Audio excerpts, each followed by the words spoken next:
15th of February, very little to do. No toilet seat in our cell, partially broken window. 16th of February, very cold last night due to window not closing properly. Slept in most clothes I've slept in so far. Showers are gross, with half an inch of fetid water covering the floors. Life in Wandsworth Prison.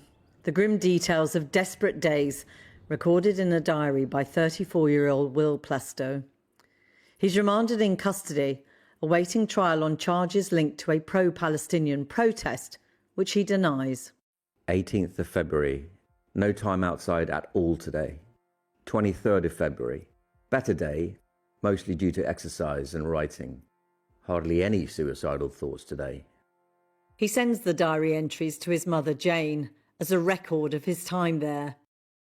I have to say, as his mother, it is not easy reading. It says things like, "Today was a good day, I didn't have suicidal thoughts." My son was not remotely suicidal before he went to jail. For Jane and her son, it's their first experience of the prison system, and it's left both of them horrified.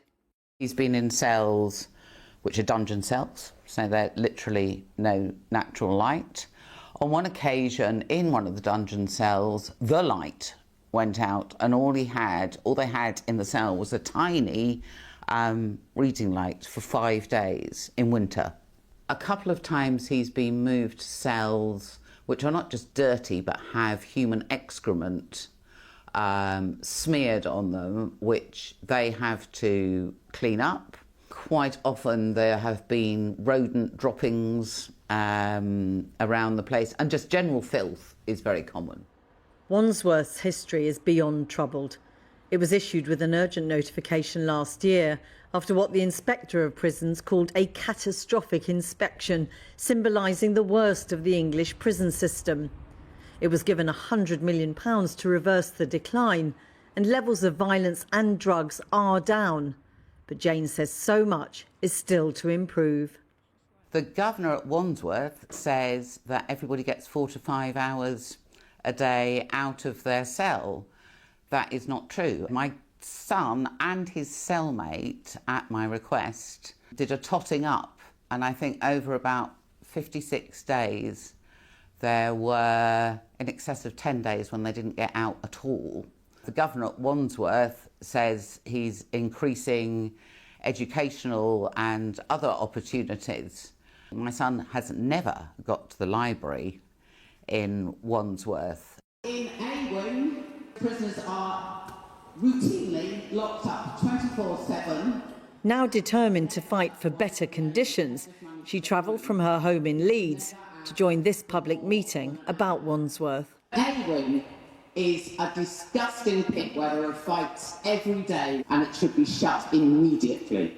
It's a 180-year-old building. It's overcrowded, crumbling.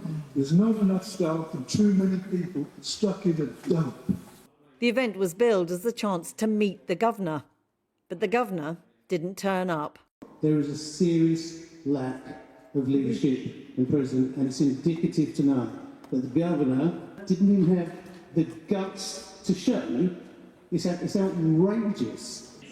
Lynn and Julie's sons were both in Wandsworth last year, in, they say, horrific conditions. They came to ask the governor face to face whether things are changing.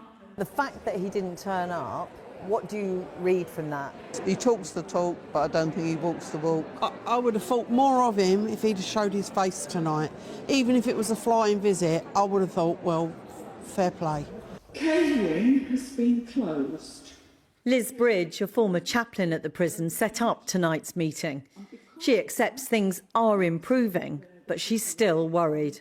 I want it to be a flagship. I want it to have hot water, showers for people. I want people to come out better than they went in. Things are moving, but I'm frightened. I'm frightened of a change of governor. I'm frightened of less money. I'm frightened that people will go off the boil because it was such a dump. and so damaged, and it still is damaging men in there. The Ministry of Justice told us the governor couldn't attend because of extenuating circumstances. However, the prison's ombudsman was there. He's investigating a number of deaths at Wandsworth and said he wanted to hear what the public had to say. I have to say I share some of those concerns. I think the number of deaths, self-inflicted deaths, that we've had in Wandsworth over the last couple of years is just too high. And the fact that this community has come together is a real light in the darkness to say that there are people who care, and that the pressure that they may be able to bring for action to be taken, I think, is welcome. But Wandsworth is just one of a raft of prisons across the country that are overcrowded and struggling.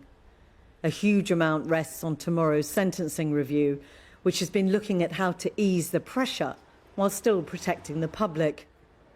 Deborah Coles heads the charity inquest, which supports families of prisoners who've died in jails like Wandsworth. She's not confident the review will deliver. I'm afraid that I have seen reviews, reports, inquiries come out, make recommendations, and yet we haven't seen the radical overhaul of our prison system that we so desperately need. It takes political courage to do something radical and to reduce the prison population so that for those who are left, there can be meaningful regimes and more humane conditions. The Ministry of Justice told us in a statement, this government inherited a justice system in crisis with prisons close to collapse. We've announced a record £4.7 billion prison building programme, and we will reform sentencing to ensure we never run out of prison places again. The current crisis has put much of the focus on the number of prison places, less on what those places are actually like. If the review is to work, campaigners say fewer people in jails must lead to changing the jails for those left inside.